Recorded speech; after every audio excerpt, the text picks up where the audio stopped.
자, 2학기 9강이죠. 2학기 9강. 교과서 95페이지. 경제 성장과 대중문화의 발전. 자, 이 중에서 오늘 첫 시간으로 이제 경제 성장과 발전에 대해서 한번 얘기해 볼 겁니다. 학습 목표를 간단히 보고 가죠. 첫 번째는 경제가 지속적으로 성장한 과정을 한다. 우리나라 경제는 사실 IMF 때 한번 그 경제가 역성장 일어난 이래로 지금까지 한 번의 멈춤도 없이 지속적으로 어떻게 보면 고속 성장을 해온 국가입니다. 그 과정이 어떻게 진행됐는지를 여러분들이 이해할 필요가 있습니다. 두 번째는 경제 성장과 함께 발생한 사회 문제를 말할 수 있다. 항상 그 밝은 곳이 있으면 또 어두운 면이 있죠, 그렇죠? 우리가 고속으로 경제가 성장해 오는 과정에는 또 그 이면에 빠른 경제 성장이 집중하다 보니까 우리가 놓치거나 잃은 부분, 소위 말해서 희생당한 부분들이 있습니다. 그러한 이제 사회 문제들이 어떤 것들이 있었는지 여러분들이 배워보도록 하겠습니다. 자, 먼저 1950년대부터 한번 보죠, 그렇죠? 여기 지금 보면 사진이 보이지 않습니까? 이 사진을 보면은 이게 우유 배급을 받기 위해서 줄을 선 아이들인데 우리나라 이제 역사를 보면 45년에 해방이 이루어지고 나서 48년에 정부가 출범을 하게 되고 그리고 이제 50년 6월 25일에 바로 한국전쟁이 벌어지게 되죠. 그러면서 뭔가 한번 좀 성장해 볼 법한 그런 상황에서 3년간의 이제 내전 상태로 빠져들게 되면서 국가 경제가 급격히 침체하게 됩니다. 그러면서 뭐 당시에 이제 1950년대에는 우리나라가 아시아의 이제 빈국 중 아주 가난한 국가 중 하나였고 어느 정도 수준이었다고 생각하면 되냐면은 오늘날 우리가 아프리카에 있는 저개발 국가들을 보는 수준으로 우리나라의 경제가 최악으로 치닫는 그런 상태였다고 생각하면 됩니다. 지금이야 이제 뭐 영화나 미디어에서 그 미군에게 우리 이제 아이들 당시 어린 아이들이 가서 뭐 그 약간 일본식 발음으로 기브미 초콜릿도 이러면 이제 막 미군이 웃으면서 초콜릿을 주고 뭐 그런 것들이 희화화되지만 당시에는 이제 그런 식으로라도 이제 초콜릿을 얻어서 먹어야 될 그런 상태일 정도로 국가 경제가 상황이 좋지 않았습니다. 자, 그러다 보니까 1950년대에는 미국의 원조에 의지한 이제 복구 사업이 위주로 경제가 발전을 했어요. 발전이라 볼 것도 없고 그냥 이제 하루하루 먹고 사는 거죠. 미국에서 옥수수라든지 밀가루 같은 걸 이제 우리한테 무상으로 지급을 해줬고 그걸 우리가 이제 받아다가 국민들에게 배급해 주면서 우리 국민들이 이제 끼니를 해결하는 그 정도 수준이었던 거죠. 자, 그리고 이제 1950년대 말부터 해외로부터 차관을 도입해가지고 경제를 한번 성장해 보고자 노력했지만 사실 뭐 눈에 띌 만큼 경제가 발전하지 못합니다. 4.19 혁명을 통해서 집권한 장면 정부도 경제개발 계획을 추진해 보려고 했지만 이게 실행되지 못했죠. 왜냐하면 바로 뭐가 일어났습니까? 60년 4월 19일 날 4.19 혁명이 일어나서 장면 내각이 성립이 됐지만 바로 1년 뒤에 군사 쿠데타가 일어나게 되면서 이제 군사 독재 정권이 들어서게 되죠. 아이러니하게도 우리나라의 경제 성장을 이끌어온 실질적인 시대는 그 군사 독재 시절에 경제 성장이 많이 일어납니다. 그 부분에 대해서 이제 얘기들이 좀 있어요. 어떤 얘기들이 있냐면 일단 페이지 넘어갈게요. 역사라는 거는 결과론적이지 않습니까? 우리가 가정이라는 건 사실 좀 무의미하긴 합니다. 뭐 군사 독재 정권인 박정희 정부가 아니었어도 누가 집권했더라도 경제가 고속으로 성장할 수 있었다라는 거는 솔직히 말해서 조금 무의미한 얘기인 겁니다. 왜냐면은 그렇게 아무도 가정에서 다시 역사의 시계를 거꾸로 돌려서 테스트해 볼 수가 없는 거예요. 그냥 우리는 이제 현실적으로 팩트만 놓고 봤을 때 우리나라의 경제가 군사 독재 정부 시절 박정희 정권부터 이후에 전두환 정권에 이르기까지 고속으로 성장해 왔다라는 것만 우리가 사실로 받아들이고 있는 거죠. 자, 그러면 이제 박정희 정부 때 어떠한 그 경제 개발 계획들이 있었는가? 자, 박정희 정부는 62년부터 경제개발 5개년 계획이란 거를 이제 만들어서 추진을 합니다. 자, 경제개발 5개년 계획은 총 4차까지 추진이 되었는데요. 1차는 노동집약적 산업에 우리 경제의 많은 주력 산업을 포진시킵니다. 왜냐하면은 당시에 우리나라는 기술도 없었죠, 그렇죠? 그렇다고 자원이 많은 국가도 아니죠, 그렇죠? 그렇다고 이제 어떤 공장을 설립할 수 있는 자본이 풍부한 국가도 아닙니다. 우리나라에 많았던 건 뭐냐면은 당시에 값싼 노동력이 풍부했던 거죠. 그러다 보니까 우리나라가 당시에 경제를 발전시키는 데는 그런 저렴한 노동력을 활용할 수 있는 노동 집약적 산업에 우리가 집중할 수밖에 없었습니다. 그러다 보니까 이제 1차 경제개발 계획 시대에서 이제 주로 이좀 주력으로 선정되었던 산업들이 뭐 의류나 신발 뭐 이런 산업들이 되었던 거겠죠. 그렇죠? 그게 이제 이후에도 한동안 계속 이어져 옵니다. 1970년대 초반에도 여기 있는 가발 공장이나 이런 실을 뽑아내는 섬유 공장 이런 걸 중심으로 이런 것들은 대부분 다 어떤 높은 기술력을 요구하기보다는 노동력이 많이 요구되는 수작업들이 많은 그런 산업들이었던 거죠. 이런 이제 경제개발 계획에 힘입어서 우리나라의 이제 1인당 국민소득은 아주 빠른 속도로 증가하게 되는데요. 여기 이제 밑에 보면 1965년에 우리나라가 1인당 국민소득이 105달러 수준이었습니다. 5년 뒤에는 이제 2배인 254달러 규모로 성장하게 되고 또 거기서 5년 뒤에는 다시 여기서 3배 정도 올라간 600달러 수준이 되죠. 그러다 이제 80년대 들어오면은 거의 2000달러대 육박했다가 90년에 6147달러. 그리고 IMF 외환위기 오기 직전에는 10,000달러를 돌파하게 됩니다. 김영삼 정권 때 10,000달러 넘었다가 97년에 외환위기가 오면서 1인당 국민소득이 다시 이제 역행을 하게 되죠. 그렇죠? 7,000달러대로 떨어졌다가 오늘날 지금 현재는 거의 30,000달러에 육박하는 그런 이제 우리나라 아주 고속 성장을 이루은 국가입니다. 자, 박정희 정부 때 이제 2차 경제개발 5개년 계획을 보면은 이때는 사회 간접 자본을 확충을 합니다. 사회 간접 자본이란 게 뭐냐면은 SOC라고 해서 Social Overhead Capital이라는 건데 국가 경제가 성장하기 위해서는 그냥 공장만 하나 덩그러니 있다고 그 공장을 활용해서 어떤 제품을 생산할 수 있는 게 아니에요. 그 공장을 이제 운영하기 위해서는 필요한 여러 가지 간접적인 시설들이 필요하다는 겁니다. 예를 들어서 자원을 해외에서 수입해 왔어요. 배에 실어다가. 그러면 그 배가 정박할 수 있는 항구가 필요하겠죠. 그렇죠? 자, 항구에서 또 하역한 이런 자원들을 갖다가 공장이 있는 곳까지 운반하기 위해서는 철도나 도로가 있어야 될 겁니다. 철도나 도로. 그리고 또 공장을 가동시키기 위해서는 그 공장에 전력을 공급할 수 있는 전력망과 그 전기를 생산하는 전기 발전소가 필요하겠죠. 그렇죠? 이런 식으로 이제 어떠한 경제 개발 정책을 추진하기 위해서 당장 그것이 주는 아니지만 직접적인 관련이 있는 건 아니지만 간접적으로 그러한 시설들이 있어야만 공장을 가동하고 제품을 생산하고 수출할 수 있는 그런 시설들을 우리가 사회 간접 자본이라 부릅니다.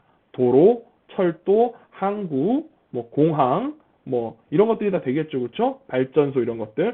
자, 그래서 이제 우리가 60년대에서 1차 경제개발 5개년 계획을 추진할 때는 주로 노동 집약적인 경공업에 투자를 하다 보니까 그때는 이러한 뭐 사회 간접 자본이 필요하다는 생각을 크게 하지 못했지만 이제 2차 경제개발 계획을 추진할 때는 야, 앞으로 우리나라도 맨날 가발만 만들어서 팔 수는 없는데 뭔가 좀 더 기술 중심적인 그런 공업으로 이제 국가 경제를 발전시켜 가려면은 이러한 다리나 도로나 철도나 항구나 발전소 이런 등의 사회 간접 자본이 필요하겠다라는 생각하에서 이런 사회 간접 자본들을 확충하기 위해서 노력을 합니다. 그리고 전국 곳곳에 자유무역단지를 건설해요. 자유무역단지는 쉽게 말해서 원료의 수입과 제품의 수출이 좀 쉬운 곳들입니다. 그래서 뭐 전라북도에 있는 익산이라든지 또 경상남도에 있는 마산 같은 곳들에다가 이러한 이제 자유무역단지를 건설합니다. 자, 그리고 이제 70년대에 들어서면서 3차와 4차의 경제개발 5개년 계획을 추진하게 되는데 이제 2차 경제개발 5개년 계획에서 어느 정도 형성된 사회 간접 자본의 기반 하에 이제 우리나라도 중공업이나 화학공업, 합쳐서 중화학공업이라 그러는데 이 중화학공업을 육성하는데 좀 주력을 합니다. 이전에 했던 노동집약적인 공업에 비해서 이 중화학공업은 상당히 높은 부가가치를 창출할 수 있었습니다. 쉽게 말해서 이게 무슨 말이냐면은 돈을 훨씬 잘 벌게 된다는 거예요. 옛날에는 뭐 사람을 그냥 고용해서 단순히 가발을 만들고 뭐 실을 뽑고 이 정도 수준이었다면 이제는 당시 선진국들 정도는 할 수 있는 철강 제품을 만든다든지 자동차를 만든다든지 또는 거대한 배를 만든다든지 또는 이제 원유를 수입해 와서 거기서 어떤 기름을, 연료 기름도 뽑아내고, 각종 플라스틱 제품을 만드는 나프타 같은 원료들도 뽑아내고, 이러한 이제 중공업이나 화학공업을 중점적으로 육성하면서 우리나라도 이제 많은 외화를 벌어들일 수 있는 그런 이제 환경에 접어들게 되는 겁니다. 여기 보면 이 사진에 있는 곳이 바로 포항에 있는 포항종합제철, 오늘은 이제 포스코라고 하는 회사죠, 그렇죠? 이 포항이 원래 이 포스코가 들어서기 전에는 그냥 바닷가에 있는 허벌판이었거든요. 그곳에다 이제 외화를 도입해 와서 이 막대한 돈을 투자해 가지고는 거대한 제철소를 짓게 되고, 그리고 이제 오스트레일리아나 브라질 등지에서 철광석을 수입해 와서 다시 이거를 철강 제품으로 만들어 가지고 해외에다가 판매를 하면서 외화를 벌어들인 거죠. 이 포항종합제철을 만들고 이 회사를 어떤 세계적인 수준의 제철 회사로 끌어올리는데 크게 이제 이 역할을 했던 사람이 여기 있는 이 박태준이라는 분입니다. 이분이 이제 포항종합제철의 초대 사장이자 이 사람 군인 출신으로 제가 알고 있어요. 그리고 나중에 이제 정치도 했던 걸로 알고 있습니다. 지금 돌아가셨습니다.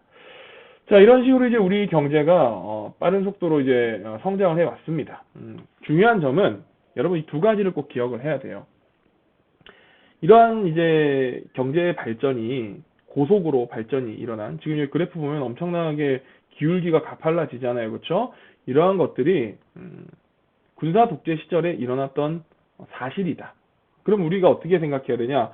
와, 군사 독재를 했기 때문에 이렇게 경제가 발전했구나 라고, 군사 독재가 정당했다라고 생각하면 안 되고, 일단은 군사 독재 시절 박정희 정권, 그리고 이따 설명할 전두환 정권 때 다 군사 독재를 했지만 이 대통령들이 집권하던 시기에 경제 성장이 가파르게 이루어진 건 사실이에요. 인정해야 됩니다.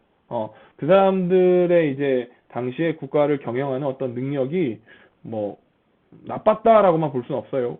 그 사람들이 잘했기 때문에 이렇게 이제 경제가 또 성장했던 거겠죠. 하지만 그 이면에 여러분들이 잊어서는 안 되는 게, 이런 정치인들은 어떠한 경제 개발에 대한 큰 목표나 이상을 제시하는 사람들이죠, 그렇죠? 또 계획을 수립하고 정책을 실행하는 사람들이지만, 실제로 경제가 발전하기 위해서 우리나라 경제가 성장하는데 이 큰 공을 세운 사람들은 이런 산업의 현장에서 자기의 이제 어떤 사명 의식을 갖고 노력했던 당시의 수많은 노동자들이 경제 성장에 큰 역할을 했다는 사실을 우리가 잊어서는 안 됩니다. 왜냐하면은 이런 외화를 벌어들이는 것 중에서도 우리나라 국내에서만 단순히 생산을 해가지고 수출해서 외화를 벌어들인 게 다가 아니에요. 여러분 이미 앞에서도 한번 배웠지만 베트남 전쟁 때 우리 젊은이들이 나가서 목숨을 걸고 우방인 미국을 도와가지고 막대한 외화를 벌어왔죠, 그렇죠? 젊은이들의 피값으로 돈을 벌어온 겁니다. 또 우리 경제 발전에 또 한 중요한 자금이 되었던 일본의 차관, 또 일본이 우리한테 했던 이 식민지 배상금들, 다 당시에 이제 1910년부터 37년간 우리가 일제 이 지배를 받으면서 강제징용에 끌려가고 했던 그런 이제 일반 국민들의 희생을, 그 사람들 피값을 우리가 받아가지고 경제 발전의 초석이 됐던 거죠, 그렇죠? 또 뭐 이후에 가면 이제 중동의 이제 개발 붐이 일어나면서 우리나라 젊은이들이 사우디아라비아라든지 리비아 같은 데 진출해가지고 그곳에다가 도로도 닦고 건물도 짓고 하면서 막대한 외화를 벌어온 거죠. 그 사람들 고향으로부터 2억 마일리 떨어진 곳에 가가지고는 자기의 젊음을 희생해서 외화를 벌어왔던 거죠. 또 독일의 파독 광부나 파독 간호사들, 그런 분들이 또 독일로부터 막대한 외화를 벌어왔던 거죠. 그러니까 이런 이제 우리나라 경제가 고도로 발전한 거에 대해서는 그냥 군사 독재 정부가 잘했다 못했다 이것만 따질 것이 아니고, 그 이면에 경제 개발을 위해서 정말 노력했던 자신의 이 삶을 정말 바쳤던 그런 우리의 그 하나하나의 소시민들인 노동자들의 노력과 희생이 있었다는 걸 우리가 잊어서는 안 되겠습니다. 자, 그리고 나서 이제 1980년대 후반이 되면은 삼저호황이라는 아주 우리 국가 경제 발전에 있어서 중요했던 이 국면이 있습니다. 삼저호황이 뭐냐? 이걸 이제 제가 설명을 할 건데, 제가 지금 그 태블릿 펜이 없어요. 그래서 여러분들한테 그냥 말로 설명을 해야 되는데, 자, 삼저호황이란 게 뭐냐면은 한번 써볼게요. 자, 삼저호황은 세 가지가 낮다라는 거. 삼저. 호황은 뭐냐면은 경제가 대단히 이제 살아나서 아주 성장 국면에 있는, 그러니까 쉽게 말해서 가게로 얘기하면은 장사가 무지하게 잘 되는 겁니다. 손님들이 막 들끓고 줄을 막 맛집이라고 소문이 나서 막 서로 먹으려고 줄을 서 있는 거예요. 그런 상태의 경제를 호황이라 그러는데, 반대는 이제 공황이 되겠죠. 그렇죠? 공황, 경제 공황. 자, 삼저 호황은 이제 뭔가 세 가지가 몹시 낮아가지고 우리 경제가 이 전두환 정권 때 엄청나게 발전을 했어요. 86년부터 87, 88, 이렇게 86, 87, 88, 3년간 우리 경제가 평균 연간 13%씩 성장을 했습니다. 이거 어마어마한 성장이에요. 지금 우리나라의 성장치가 코로나가 아니었다면 정상적인 상황에서 2%대 왔다 갔다 하는데, 한 해의 경제가 전년 대비 13%씩 성장했다는 거는 뭐 중국 같은 나라도 지금 그 정도 달성을 하지 못합니다. 어마어마한 성장이 센데, 자, 그럼 삼저가 어떤 거냐? 삼저는 세 가지 무엇이 낮은 거였냐면, 하나는 저금리예요. 저금리. 이거 글자 쓰기 어렵네요. 저금리. 자, 또 하나는 저유가입니다. 저유가. 저유가. 그리고 또 하나는 저환율입니다. 환율. 쓰기 어려워요. 자, 이게 각각 뭔지 제가 설명을 드릴게요. 먼저 저금리부터 봅시다. 우리나라는 경제를 발전시키기 위해서 경제 발전에 필요한 많은 자금들을 해외로부터 우리가 빌려서 썼어요. 빌려 쓰는 거 이제 빚을 내는 건데, 우리는 이제 빚을 내서 그 사람들한테 줘야 되는 이자보다 우리 경제를 더 빠른 속도로 성장시킬 수 있는 자신감이 있었던 거죠. 자, 그래서 우리나라가 이제 해외로부터 많은 돈을 빌렸습니다. 특히 우리한테 돈을 많이 빌려준 국가가 미국이에요. 미국. 자, 그래서 1970년대에 가면은 어떤 일이 벌어지냐면, 두 차례의 오일 쇼크라는 현상이 나타납니다. 자, 오일 쇼크는 뭐냐면은 국제 유가가, 국제 기름값이 엄청나게 갑자기 폭등하게 된 사건이 바로 오일 쇼크예요. 자, 오일 쇼크가 일어난 이유에 대해서는 좀 복잡하지만, 두 차례 오일 쇼크 중에 첫 번째 오일 쇼크는 이스라엘이란 나라하고 그 주변의 여러 국가들 사이에서 전쟁이 벌어져요. 중동 전쟁이라는 건데, 중동 전쟁은 총 4차례의 중동 전쟁이 있었어요. 근데 이 중동 전쟁에서 미국이 이스라엘 편을 들자, 이스라엘과 싸우던 여러 그 아랍 국가들 있죠, 그렇죠? 걔네가 열받은 거야. 미국, 니네는 왜 이스라엘 편을 드니? 이러면서 너희가 이스라엘 편을 들면 우리가 너희한테 뭔가 페널티를 줄 수밖에 없어. 그럼 무슨 페널티냐? 이런 아랍 국가들은 기름을 많이 생산하는 국가들이거든요. 그러니까 사우디아라비아를 중심으로 해가지고, 야, 미국 니네가 자꾸 이스라엘 도와주니까 우리 열받는다. 앞으로 우리가 석유 생산량을 줄여버리겠다라고 선언을 합니다. 그러면서 국제시장에서 석유 생산량이 줄어들었어요. 그럼 가격이 당연히 어떻게 될까요? 가격이 폭등하게 되는 거죠. 그게 첫 번째 오일 쇼크입니다. 그래서 우리나라도 엄청나게 경제적 타격을 받게 돼요. 70년대. 왜냐하면 이제 우리나라 같은 경우에는 기름을 수입해가지고 그걸 통해서 뭔가 중화공업을 해가지고 국가 경제가 돌아가는 나라인데, 이런 이제 원료값이 갑자기 폭등하게 되니까 우리 경제가 몹시 어려워지게 된 건 뭐 어쩔 수 없는 사실이겠죠. 그렇죠? 두 번째 오일 쇼크는 뭐냐면은, 중동에 가면 이라크란 나라 옆에 이란이란 나라가 있어요. 여러분들 축구 좋아하는 사람들, 침대 축구, 그 막 그냥 아주 경기를 루즈하게 이끌어가는 침대 축구로 유명한 국가가 이란이란 나라인데, 이 이란이란 나라에서 사회주의 혁명이 일어납니다. 그러면서 이란이 원래 기름을 되게 많이 생산하는 국가였는데, 그 기름을 생산하는 시설들이 전부 바업 상태로 빠져들게 돼요. 그러니까 이란에서 석유가 더 이상 일시적으로 생산되지 않게 되는 겁니다. 자, 그러자 어떻게 이란이 석유를 생산하지 않아? 큰일 났다.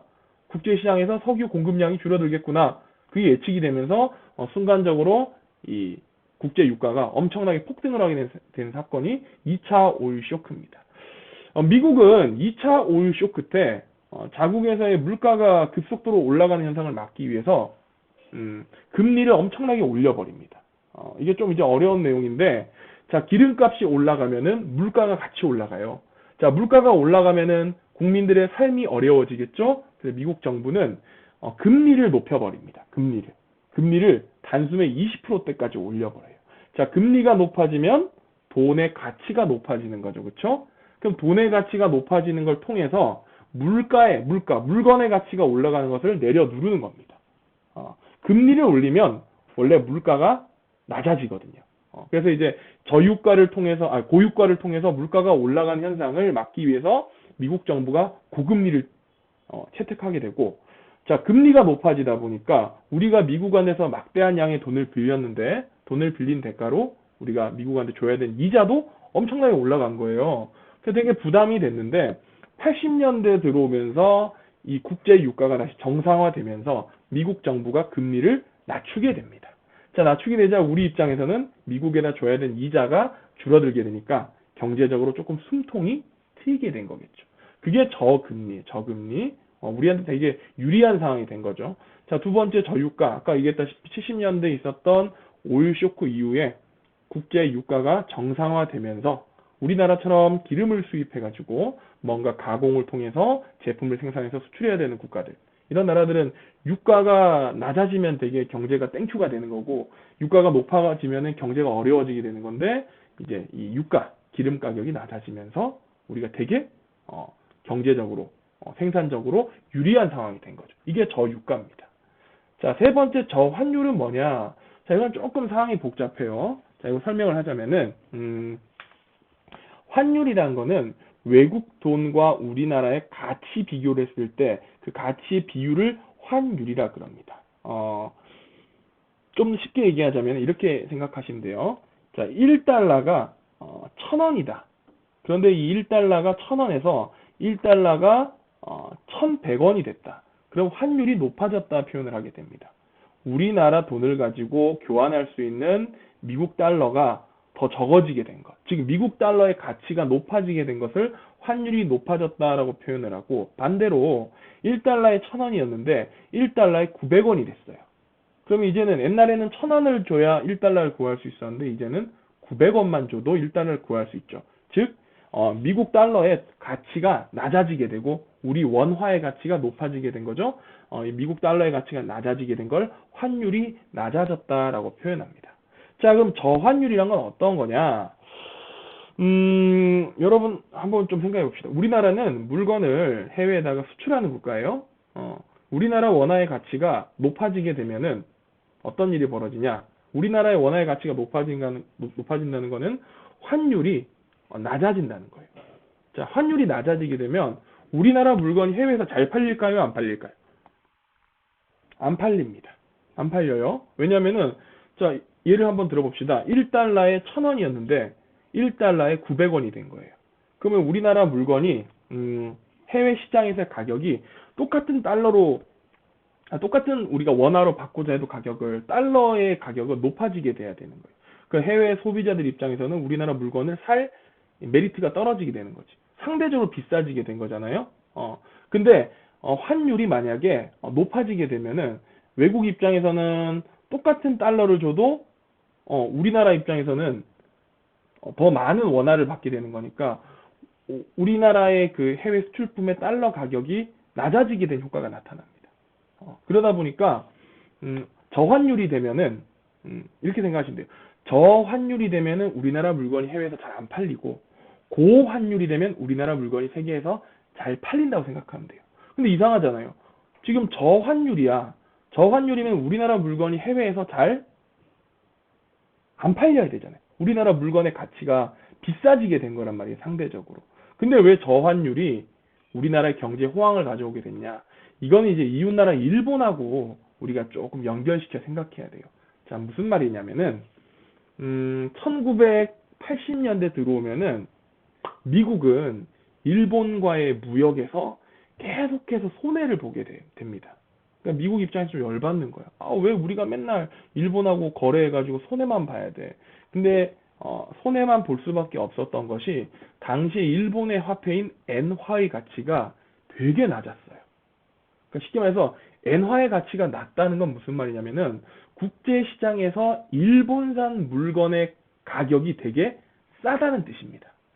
그러니까 자동차건, TV건, 선풍기건, 냉장고건 미국 사람들이 일본 가전제품이나 일본 자동차에 열광하는 거예요. 왜냐, 품질도 좋은데 가격이 되게 저렴하거든. 그러니까 일본 것만 사니까 뭐 소니, 도요타, 뭐 미쯔비시, 미쯔이 막 이런 이제 일본 제품들을 사다 보니까 미국 입장에서는 일본과 무역을 하면 할수록 손해를 보게 되는 거거든. 자, 그래서 이제 미국이 열받아 가지고 1985년에 뉴욕에 있는 이 플라자 호텔이라는 데서 일본 대표들을 불러다가 압박을 가합니다. 야, 니네 우리한테 너무 물건 많이 팔아먹는 거 아니야? 안 되겠어. 일본 엔화의 가치를 강제로라도 끌어올려야겠어 하면서 엔화 가치를 절상시켜 버립니다. 즉, 엔화의 가치를 지금보다 더 높게 만들어 버리는 거예요. 자, 그렇게 되면 어떠한 현상이 벌어지게 되냐? 어떤 현상이? 자, 일본의 엔화 가치가 높아지게 되면 국제시장에서 일본 제품의 가격이 상대적으로 과거보다 높아지게 되는 현상이 나타납니다. 이제 일본 쉽게 말해서 일본 자동차 한 대에 $1,000 주면 살 수 있었는데 이제는 일본 자동차 한 대에 $1,500를 줘야 살 수 있는 상황이 된 거예요. 그러면은 미국 소비자들 입장에서는 일본 물건을 사려고 하는 어떤 메리트가 줄어들게 되겠죠. 그런데 우리나라 환율은 그대로였거든. 우리나라는 일본의 돈 가격, 값어치가 갑자기 강제로 올라갔지만 우리나라는 그냥 그대로였어요. 그러니까 우리나라가 일본하고 경쟁이 가능한 품목들이 있었습니다. 뭐 우리나라의 뭐 선풍기, 뭐 헤어 드라이어기, 또 뭐 텔레비전 이런 것들은 일본 제품이나 우리 제품이나 품질의 차이가 뭐 크게 나진 않았어. 솔직히 말하면 당시에 일본 제품이 좀 더 우수하긴 하지만 상대적으로 이제 일본의 엔화를 갖다가 높여버리면서 일본 제품의 국제시장에서 가격이 높아져 버렸는데 우리나라의 환율은 낮은 상태 그대로 있었단 말이에요. 그러니까 일본 제품에 비해서 우리나라 제품이 훨씬 싸지게 된 효과가 나타나게 되는 거예요. 그 덕분에 우리 제품들이 일본 제품을 제치고 이제 80년대 해외 수출 시장에서 크게 성장을 하게 됩니다. 자, 이게 바로 이제 삼저 호황이에요. 금리가 낮고 유가가 낮고 환율이 낮아가지고 그거 덕분에 우리나라가 해외 물건을 많이 팔아먹고 비용을 적게 들면서 자, 이걸 통해서 이제 우리나라는 산업을 탈바꿈합니다. 이전까지는 중화공업 이런 분야에 좀 우리가 집중했다면 이제는 뭔가 기술 집약 산업으로 나아가야겠다. 그 당시에 이제 삼성그룹의 이병철 회장 같은 사람이 83년이었나? 도쿄에서 도쿄 선언을 합니다. 일본 도쿄에서 앞으로 우리 삼성전자가 나아갈 길은 뭐 일반적인 가전, 선풍기, 냉장고, TV 이런 게 주력이 아니다. 우리의 주력은 이제 뭐다? 바로 세미컨덕트, 반도체다라고 선언을 하면서 이때 이제 우리나라 산업이 앞으로 나아가야 될 길은 이런 기술 집약적인 산업 중에서 특히 반도체 산업이다라고 선언을 합니다. 자, 이게 어떻게 보면 오늘날 이 시점에 와서 봤을 때는 진짜 신의 한 수였다고 볼 수 있는 거죠. 그렇죠? 자, 반도체를 선택을 하고 이제 이때부터 이 반도체 산업을 집중적으로 육성하면서 오늘날 대한민국 경제가 이렇게 성장할 수 있는 초석을 다졌다고 볼 수 있습니다. 자, 시간을 한번 볼게요. 27분이 지났네요. 자, 일단 여기까지 오늘 수업을 하고 다음 시간에 이어서 삼저호황 이후의 상황들에 대해서 우리가 같이 한번 배워보도록 하겠습니다. 자, 수업 듣느라 고생 많았습니다.